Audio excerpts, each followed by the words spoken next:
Hello, everyone, and welcome to the Jeffrey Epstein Show. I'm your host, Bobbycapucci, and this is an episode of the evolution of the Epstein Chronicles. Today we have an article from the Daily Mail, and it is from July of 2019. And it's going to go into a little bit about how Epstein did use his fake passport that we've talked about, the one from Austria, to travel. And his defense attorney said he had never used it, but the U.S. attorneys put him on blast and showed proof that he actually did. So that's what we're going to discuss here today, and it's a fairly long article, so I guess it's going to go into some detail. I haven't read this article yet. This will be the first time I'm reading it with you folks, so we will see what it has to say. If you'd like to contact me, you can do that at bobbycapucci@protonmail.com. That's BOBBYCAPUCCI at protonmail.com. All right, so let's just hop right into the article. No need for a long monologue today. We're going to hop right in. Daily Mail, 2019, July 18th. Author Chris Spargo. Headline: Jeffrey Epstein did use his fake passport for travel to Spain, UK, and more, reveals U.S. attorneys, after pedophile's defense team said there was no proof of use. The four lawyers from the United States Attorney's Office for the Southern District of New York filed the legal equivalent of a clapback in court on Wednesday. In a two-paragraph letter sent to presiding judge Richard Berman, U.S. Attorney Jeffrey Berman responded to a claim made on Tuesday by accused sex trafficker Jeffrey Epstein and his defense team regarding his falsified passport. Richard Berman and Jeffrey Berman? They can't be related, right? Wouldn't that be a conflict of interest? Oh boy. In its filing after a bail hearing in the case, the defense team stated, as for the Austrian passport the government trumpets, it expired 32 years ago, and the government offers nothing to suggest, and certainly no evidence, that Epstein ever used it.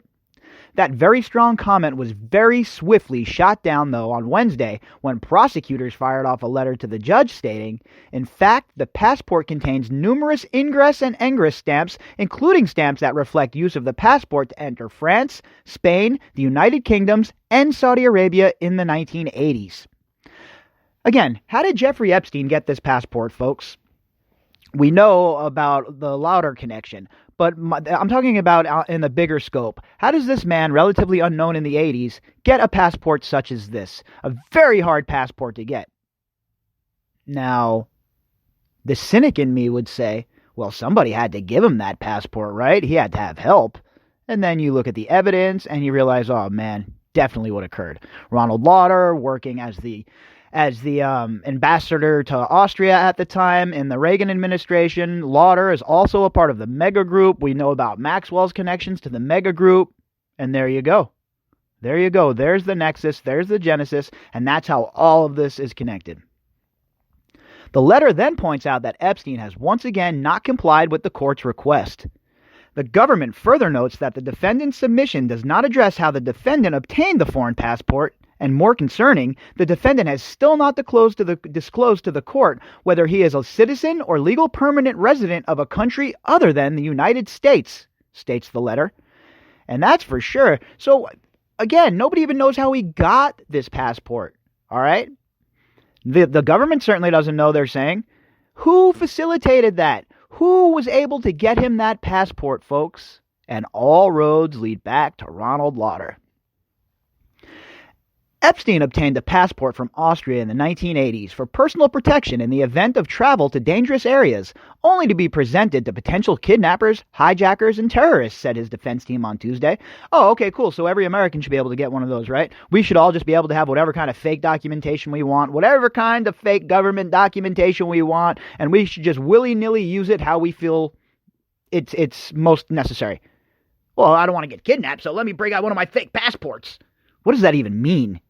Again, Jeffrey Epstein, because he's rich and powerful, gets to have fake passports while you or I are under complete and utter surveillance every second of our lives?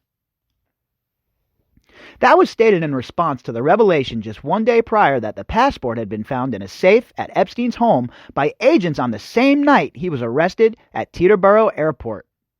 Epstein's attorney states that his client is an affluent member of the Jewish faith and for that reason acquired the falsified document at a time when hijackings were prevalent in connection to Middle East travel. Look, I really don't want to question anyone's faith or whatever, but Was Epstein ever at temple? Did he actually, you know, practice the Jewish religion? Or was he just, that was something another cover that he used?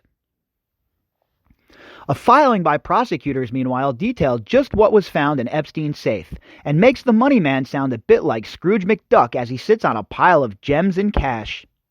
After conferring with law enforcement agents who have reviewed the materials from the safe, the government has learned that the safe contained more than $70,000 in cash, reads the filing by prosecutors. In addition, the safe contained 48 loose diamond stones ranging in sizes from approximately 1 carat to 2.38 carats, as well as a large diamond ring. All right. In a vacuum, and when you look at it alone and you say all right, well, the guy's rich. Of course, he's going to have some cash laying around, some diamonds maybe, blah, blah, blah. But then you think to yourself, why would Jeffrey Epstein have all of that stuff in a safe? And if you're the government, of course, you're saying, well, I'm not letting you out because if I let you out, you're definitely a flight risk. You have all this money, all this dough in these safes. You have fake passports. Why would I let you out on bail? It is then noted the government is currently unaware of whether the defendant maintains similar stashes of cash and or jewels at his multiple properties or in other locations. Such ready cash and loose diamonds are consistent with the capability to leave the jurisdiction at a moment's notice. How doesn't the government know? Why didn't you raid the rest of his places? All right? What do you mean the government doesn't know? How are you prosecuting somebody and you don't have this really important information? All of these places should have been raided at the very same time. Every single one of them at the very same time. Judge Richard Berman ordered Epstein to remain behind bars on sex trafficking charges at the Manhattan Correctional Center until his bail hearing on Thursday. Epstein's legal team pleaded with the judge to let the disgraced businessman, pedophile, out of jail and said he is in solitary confinement. Good. We need him released, Judge. This is an enormously challenging case for defense counsel, argued Epstein's lawyer. In their rebuttal, prosecutors said, Your Honor, it's underage girls that are involved in this case, and it's underage girls that are his victims. Rossmiller also noted that Epstein's finances remain a mystery, something Judge Berman pointed out at the start of the proceedings as well, while demanding a more complete accounting of the pedophile's assets. Federal prosecutors said on Monday that they just recently learned about more hidden assets following the search of Epstein's home. Those assets were in diamonds and art, which were discovered throughout the residence, according to Rossmiller. Yeah, well, we've talked about that. His money isn't going to be the stuff that you hear about. He has all this money stashed far away under a bed somewhere, wherever it may be. That $558 million that we know about, that's chump change to him, really. There were also piles of cash found tucked away in Epstein's safe. How much money does he have? Where is it? Asked Rossmiller in court. How much of it is in diamonds or art? The financial records that have been handed over by Epstein already list his wealth at over $500 million, according to prosecutors, with one account containing $110 million. He also has another $400 million in various holdings according to his incomplete filing. What is that? His incomplete filing. Get on it. Can we get a complete filing, please? Epstein, who was asked a week ago to get his finances in order to present the judge in the case, submitted just a single page of information to the court. Imagine having all this money, all of these assets, all of this art, all of these diamonds, all of these jewels, etc., and providing the court with a single page of information? What a slap in the face. Who does this guy think he is, and why was he allowed to get away with it for so long? His lawyers defended this by noting the series of articles in the media that emerge after every new development in the case. Oh yeah, it's the media's fault. It's journalists' fault that they put your sick, disgusting client on blast. Guess what? The public needs to know all of this stuff, okay? All right? It has nothing to do with, oh, my client is being singled out because he's rich. No, your client was given great privilege because he was rich, okay? And now that situation was being rectified. His lawyers defended by noting, okay, past there, prior to that, the defense tried to mitigate Epstein's payment of $350,000 to two individuals after the Miami Herald expose was first published last November. His lawyer stated, the payment of an employee and the payment of a friend is not witness tampering because the Miami Herald wrote an article. Defense attorney Martin Weinberg also told Judge Berman that his client would sign any bond or hand over any collateral in order to virtually guarantee all future appearances in court. Bernie Madoff was released on bail. He surrendered, pointed out Weinberg. Epstein, unlike Madoff, has a home in a foreign country and is not facing financial ruin. He was also been accused of sex crimes, while Madoff was solely convicted on financial crimes. They don't see the difference there? All right? While Bernie Madoff was a piece of shit as well, he wasn't molesting kids, okay? Epstein has spent every night since his arrest on Saturday, July 6th in the Metropolitan Correctional Center in downtown Manhattan, where his new roommates include Mexican drug lord Joaquin El Chapo Guzman. Not literally, folks, but in the same facility is what they mean there. Federal prosecutors are hoping to keep him locked up at the facility ahead of his trial after charging the previously convicted pedophile with 2 counts of sex trafficking minors. His defense team will keep trying to get him released, citing the previous non-prosecution agreement he signed as part of a 2008 plea deal in Palm Beach. Lawyers for Epstein also claim that his previous accusers and the alleged underage victims he is charged with trafficking were prostitutes. Wow, how can an underage girl be a prostitute? Really? Really? It's absolutely heinous that you see, this is what his lawyers did the first time around, and they tried to do it the second time around, and they were not finding any success this time. So either Epstein's handlers were just completely shoved out of the way, or something much more sinister happened, folks. There were 49 accusers in that previous Palm Beach case, according to a deposition of Epstein that was taken by one of the victim's lawyers and obtained by DailyMail.com. A few of those women sat in court to witness the proceedings on Monday, 14 years after police in Palm Beach first began investigating Epstein for sexual battery. Epstein's lawyers informed Judge Berman last week that their client would agree to house arrest at his Manhattan mansion if released on bail ahead of his trial. That was one of 14 conditions spelled out in the letter, which the defense was ordered to submit ahead of Judge Berman's ruling on Monday. Epstein's lawyers said their client would also install surveillance cameras inside and outside the mansion, wear electronic monitoring with global positioning system, and have no one enter the residence other than Mr. Epstein and his attorneys. There was no mention of whom he could contact by phone, however, and while he agreed to a bond, it has long been difficult to assess his net worth. Wow. There's a lot of information in this article that they're doing a good job presenting it, kind of giving you the whole layout of what went on in the Jeffrey Epstein trying to get out of jail. So this was the whole back and forth between his attorneys and the state attorneys, the federal prosecutors in New York. So it's pretty interesting to see how all of this played out from, the kind of an inside look. The lawyer stated that the bond would be in an amount set by the court after reviewing additional information regarding Mr. Epstein's finances, which Mr. Epstein will seek the court's permission to provide via sealed supplemental disclosure. It was also noted, Mr. Epstein stands ready and willing to pay for 24-hour armed guards should the court deem it necessary or appropriate. Again, he's trying to get that same sweetheart deal, and this Judge Berman wasn't having any of it. This Judge Berman was saying, listen, dude, you're going back to your jail cell, and that's the end of it. But again, the cynic in me wonders why. Was Judge Berman told to do this, or did Judge Berman come to this conclusion on his own? Again, it's sad that we even have to question these sort of things, but I question everything now. I don't know Judge Berman. I don't know if he's a good man. I don't know what his standing is. I don't know if he owes people money. I don't know anything about him. So what's to say that, the people in intelligence couldn't have gotten to him too, and for whatever sinister purpose, they wanted Epstein to remain in jail. Epstein would report daily to pretrial services on the phone, have a trustee or trustees move into his mansion to monitor him, and deregister all vehicles and ground his jet. In essence, the government seeks to remand a self-made New York native and lifelong American resident based on dated allegations for which he was already convicted and punished, conduct the relitigation of which is barred by a prior federal non-prosecution agreement, wrote Epstein's lawyer Reed Weingarten in his submission. The government makes this drastic demand even though Mr. Epstein has never once attempted to flee the United States, despite a Florida federal judge's stated belief that he could void the NPA in appropriate circumstances, possibly threatening new charges there, and notwithstanding legally erroneous government assertions and ancillary litigation that Mr. Epstein was subject to potential prosecution in other federal judicial districts, including this one specifically. The letter also praises Epstein's rise to riches from humble beginnings while stressing his inability to speak any foreign languages. What does that even mean?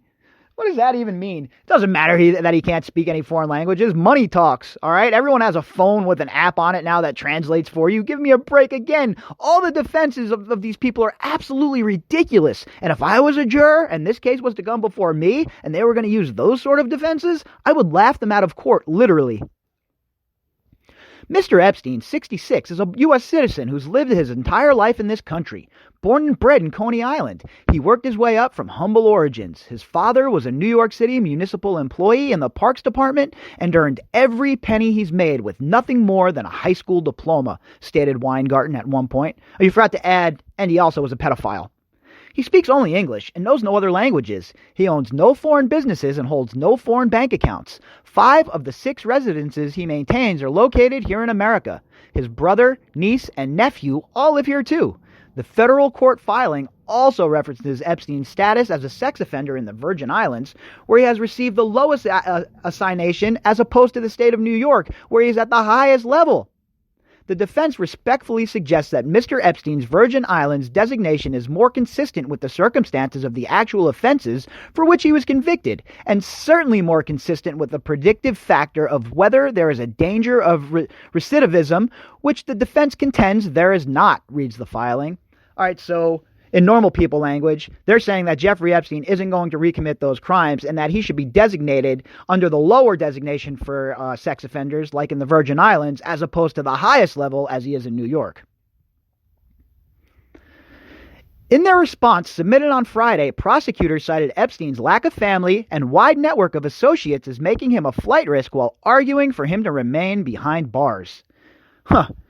If you're cynical again, I wonder why the government was so adamant about holding him in that jail cell. They could have had him at home. They could have done the same thing at home and probably would have been safer there. But they wanted him in this jail cell. I wonder why. The defendant is a serial sexual predator who is charged with abusing underage girls for years.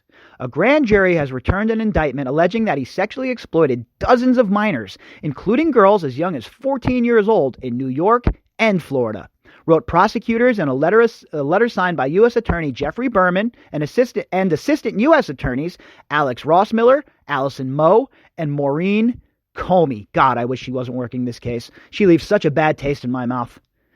To this day, he is a registered sex offender designated by New York State in the highest category of risk to reoffend, despite unsuccessfully attempting to have that classification lowered. It continued. And any doubt that the defendant is unrepentant and unreformed was eliminated when law enforcement agents discovered hundreds or thousands of nude and semi-nude photographs of young females in his Manhattan mansion on the night of his arrest, more than a decade after he was first convicted of a sex crime involving a juvenile. People like this don't reform, just like serial killers don't stop killing, all right? What he does is he doesn't reform, he refines his methods. The filing also addressed Epstein's defense tactic of pegging the victims in the case as prostitutes. The defense calls these disturbing the alleged acts simple prostitution, read the letter. That characterization is not only offensive, but also utterly irrelevant given that federal law does not recognize the concept of a child prostitute. There are only trafficking victims because a child cannot legally consent to being exploited. Hey, finally, somebody else is saying it. That's what I've been saying from the very beginning. Someone who's being trafficked cannot consent, folks, all right? I'm sorry. I mean, it doesn't take a genius. It doesn't take Alan Underwear Dershowitz to tell you that, does it?